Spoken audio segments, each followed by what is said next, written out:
So we are looking at the perception of university students in a small island state like Mauritius. This paper is being presented by me and my two colleagues, Mrs. Chadee, Dr. Chadee and Dr. Coolen. And this study was funded by the Higher Education Commission in Mauritius. So I think by now we all know what's generative AI and how important it is in our everyday lives, if not only to students. Even so, that the UNESCO in the year 2023 already mentioned that it can significantly shape up the learning process. However, one key challenge which we all face in the use of ChatGPT, it's ethical challenges and academic integrity, which requires prompt reconsideration. When we speak about the global trends and educational shifts, we have seen that AI has revolutionized industries, AI has transformed education, and particularly ChatGPT is being used as a very, I would say, common generative AI. So what we have seen so far is that ChatGPT has been most popular for its usability and human-like responses, which can amplify educator capacities. Sorry. When we speak about Mauritius, as we are a small island developing state, right, our goal is yet to transform the country into a knowledge-based, innovation-led economy to equip the younger generation with skills to address future labor market needs. In fact, for the past 10 years, the government of Mauritius has been working towards making Mauritius being a knowledge hub in the Indian Ocean. In this way, we try to address a research gap which tries to see how we have found the use how educators, lecturers, or academics as we call them, have been using Chat GPT, but this time, right, we try to find out what is the perception of our students, because we believe this can help in future policy making and also help the Mauritian strategy as far as digitalization of education is concerned, and also using generative AI in a more ethical, sustainable, and efficient manner. So our major aim of our study was to explore students' perception of use of and assess the advantages and limitations as far as ChatGPT is concerned, and therefore provide recommendations about what higher education institutions could do for us. Also, in doing so, we tried to find out the opportunities and challenges which university students face. Also, what were the factors which influenced the use of ChatGPT among students in Mauritius? So I think the literature review is very, very clear about generative AI or specifically ChatGPT. So we all know from extant literature that ChatGPT for the education sector offers personalization and equity as far as learning is concerned. ChatGPT enables students to personalize and go through an adaptive learning process where they can have personalized tutoring, have live feedback, interaction, and adapt to any difficulty in the material by using ChatGPT. ChatGPT helps addressing resource deficit in developing nations where people are able, right, to defy what we call certain language barriers for disadvantaged students.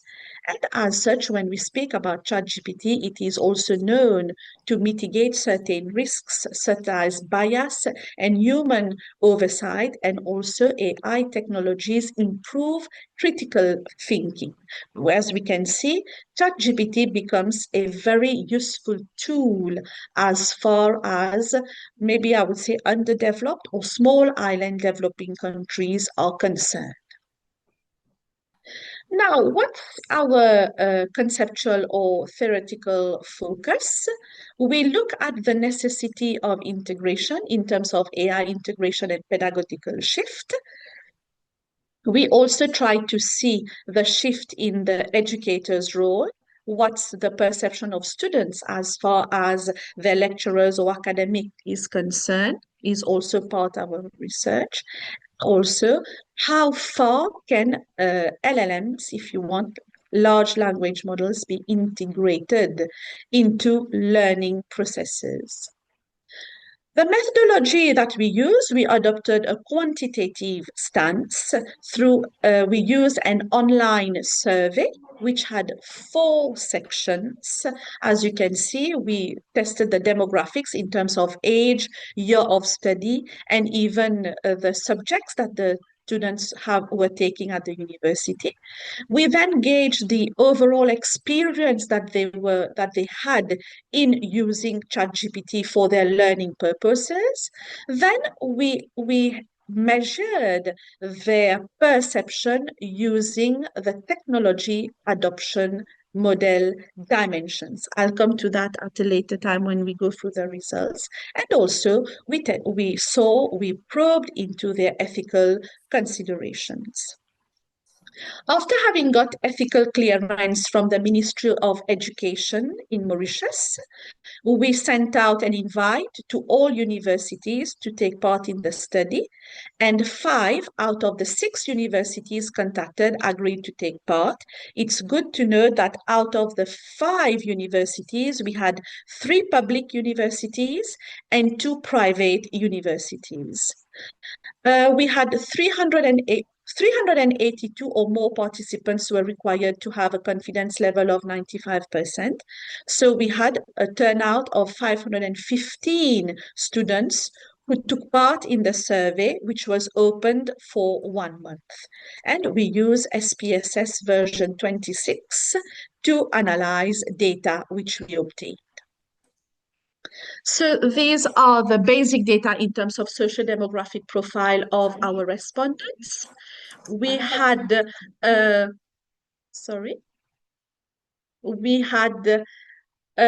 ratio of male to female was 49 to 9, right, indicating that there were more female respondents in our study.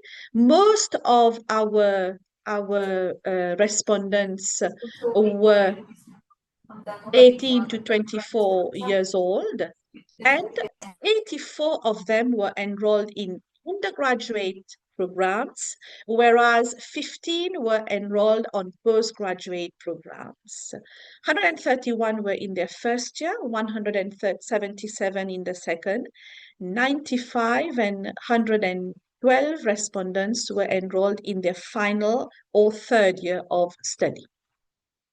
So as informed earlier, we used the dimensions of the technology adoption model. So when we looked at perceived usefulness, right, the strength of ChatGPT was its efficiency. It was considered to be a source of useful information, right? And students considered it to be an equipment for their task completion. However, as far as their weaknesses in perceived usefulness was concerned, students found it less useful for their dissertation completion and for their provision of additional feedback. They didn't find ChatGPT to be useful as far as the dissertation and any other additional feedback which they required was found. Second, perceived ease of use, yes. So we had quite a good amount of our students that found ChatGPT to be user-friendly and easy to use. However, At the same time, our students did mention that the guidance they received from ChatGPT was not comparable to human lecturers, right? And it was not really tailor-made to their specific learning needs. Their attitude towards use, they found that ChatGPT was a valuable tool that enabled them to save time. However, they were quite less enthusiastic to replace traditional teaching with ChatGPT or using ChatGPT as a sole learning resource. As far as intention to use was concerned, so there was a strong intent to continue using ChatGPT. Not only this, but also to recommend others to use ChatGPT. However, it was less likely to be used for additional queries where students mentioned that they would prefer having an interaction with their lecturer rather than with ChatGPT if ever they had additional queries or needed more information. That way, we also found the fifth parameter for the TAM model, which is trust. We found that the overall trust in the use of ChatGPT was significantly low when it had to do with complex academic issues, such as, a case study based on the local context or on a particular context, right? And students did mention that they had very low means to verify the accuracy that ChatGPT was giving them, and also, giving their answers a personal cachet in terms of, maybe not privacy or security, as we mentioned over here, but really providing their work with an innovative or out of the common responses which they were providing. So having analyzed this, what we could see, we have summarized our findings in a table to link that with literature. So we see that ChatGPT, as per our analysis, ChatGPT was high in terms of equity, in line with SDG 4 and Suleiman. It provided higher efficiency and task completion support. It was considered to be user-friendly and an accessible interface, which contributed towards SDG 10. However, there was moderate trust in reliability, as I explained to you. Students in Mauritius still perceived that they required the help of their lecturers to be able to solve complex academic matters or if they had additional queries. However, they had a strong intention to use and recommend the use of ChatGPT to their other friends who were in the same learning process with them. The challenges which we found was that it was not used for all academic assignments, for example, for the dissertation, right? The students had some reserves as far as interaction was concerned, where they found that their lecturer was more to give them better answers when it came to complex academic problems. They also pointed out that they had moderate clarity in the responses which ChatGPT provided them with. And this comes to the first point that I told you in terms of interaction, where students better needed their lecturers. And of course, the low trust in accuracy and privacy of their answers, where they found that when they were using ChatGPT and the answers they gave, and when they went to class, there was nothing really innovative that much or special in their answers, because their peers would give them more or less the same thing. So in terms of adoption, there was some resistance with students in a small island developing state to replace the traditional learning setting with ChatGPT as a generative AI tool as far as learning was concerned. So in conclusion, we found that ChatGPT is helping our students because of its efficiency, user-friendliness, and accessibility as per derived by the TAN model. However, there was only moderate trust in the accuracy of information and the moderate clarity in responses provided. And as the figures showed, uh, students maintained that ChatGPT could not replace their lecturers in class, and they had a better, I would say, liking or preference for blended learning modes. So this way, in terms of recommendations, since there was no evidence of, as we can see in other small island developing states, as far as lack of infrastructure, network issues, or lack of device was found in the Mauritian setting, we found that for Mauritius, students had the devices they required, they had the infrastructure, they had good network to be able to use generative AI, especially ChatGPT, but they would prefer using the tool in conjunction with their human lecturer physically in class.